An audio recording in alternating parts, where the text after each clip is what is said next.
Olá pessoal, nesta aula nós vamos resolver um exercício que envolve vetores. O exercício é o seguinte: faça um programa que crie 3 vetores, preencha 2 deles com valores lidos do teclado e ao final preencha o terceiro vetor armazenando em cada índice a soma dos elementos com esse mesmo índice dos outros vetores. Então a ideia é: peça para o usuário te informar os valores de um primeiro vetor, peça para o usuário também te informar os valores para que você armazene num segundo vetor, e depois o terceiro vetor, o primeiro elemento do terceiro vetor vai ser igual à soma do primeiro elemento do primeiro vetor com o primeiro elemento do segundo vetor. O segundo elemento do terceiro vetor vai ser igual à soma do primeiro elemento do segundo elemento do primeiro vetor com o segundo elemento do segundo vetor, ok? Nesse exercício, você deve ter notado que não foi informado aqui qual o tamanho do vetor e nem qual o tipo de dados. Então, você pode escolher o tamanho se quiser e também pode escolher o tipo de dado, int ou float. Bom, pare o vídeo então e faça o exercício. Pare o vídeo agora. Então, também não foi definido o tamanho do vetor, então eu posso escolher o tamanho que eu quiser. Eu coloquei aqui um define tam3, okay? Então defini que o tamanho dos vetores é 3, né, para facilitar a entrada de dados. Né? E declarei aqui 3 vetores, o vetor v1, v2 e o vetor v3, todos os vetores de tamanho tam, ou seja, de tamanho 3. Okay? Tem uma variável aqui de controle também, que eu vou utilizar para controlar o for, os comandos for. Bom, tenho também um printf aqui, vetor1 dois pontos barra n, só para informar ao usuário que ele precisa preencher o vetor1 neste ponto, né? E aí eu vou utilizar um for i recebe 0, i menor do que tam, ou seja, i menor do que 3, i mais. Vou imprimir o índice do elemento, então elemento 0, 2 pontos, e vou esperar, aguardar que o usuário me informe o valor para este elemento. Vou fazer então a leitura, né, desse inteiro para a posição i do meu vetor v1. Então, neste primeiro for aqui, eu estou lendo o meu vetor v1, ok?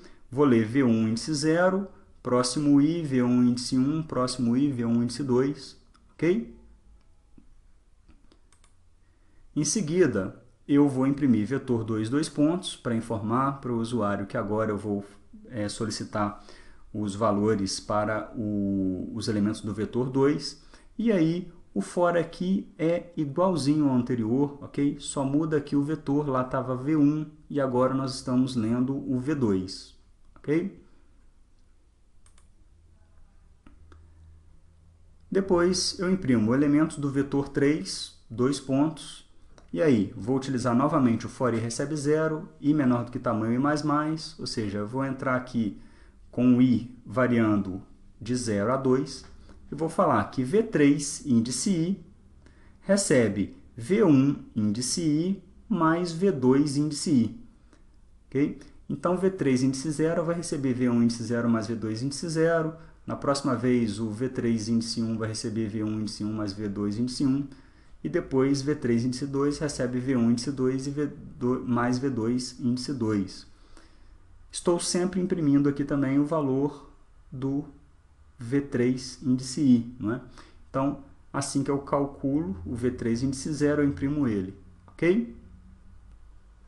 Este é o algoritmo completo para a solução do problema proposto. Eu vou acompanhar com vocês agora a leitura linha a linha do algoritmo. Ok? Isso daqui ainda não é o teste de mesa, depois nós vamos explicar ainda como que vai ficar o teste de mesa acrescentando vetores. Okay? Neste momento eu vou apenas passar, né, executar o algoritmo linha a linha e vou manter aqui o estado dos 3 vetores, o estado de v1, de v2 e de v3. Okay? Então, Na linha 6 aqui eu tenho a declaração dos 3 vetores, tenho aqui os 3 vetores com lixo de memória em todas as posições, né? Vou imprimir vetor 1, não estou mostrando a impressão aqui neste exemplo. For i recebe 0, valor da variável i então passou a ser 0, e menor do que tamanho i++, eu vou imprimir elemento 0, 2 pontos, e aí o usuário vai me informar um valor. Ele informou 5. 5 foi para V1 índice i, para V1 índice 0. Né?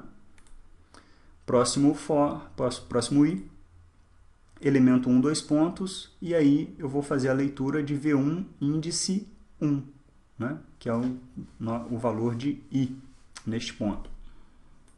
Próximo i, faço então a leitura de V1 índice 2.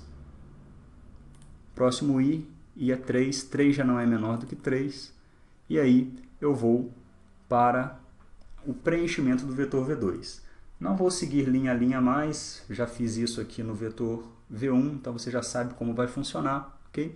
Para o vetor V2 o usuário informou 0, depois 4, depois 7, ok? E aí eu vou imprimir elementos do vetor 3, 2 pontos. For i recebe 0, i menor do que tamanho i++, então meu i volta a valer 0. Eu vou falar que V3 índice i, que é esta posição aqui, V3 índice 0, vai receber V1 índice 0 mais V2 índice 0. Então, 5 mais 0, 5 veio para cá. Imprimo o 5. Depois, V3 índice i recebe V1 índice i mais V2 índice i. Para i valendo 1, então, V3 índice 1 vai receber V1 índice 1 mais V2 índice 1. 2 mais 4, 6. Imprimo 6. Depois, V3 índice 2 vai receber V1 índice 2 mais V2 índice 2. Okay? Deu 7, né? 0 mais 7, 7. Imprimo 7. Cheguei ao término do for e ao término do algoritmo. Na próxima aula, nós vamos mostrar como funciona a passagem de vetores por parâmetro.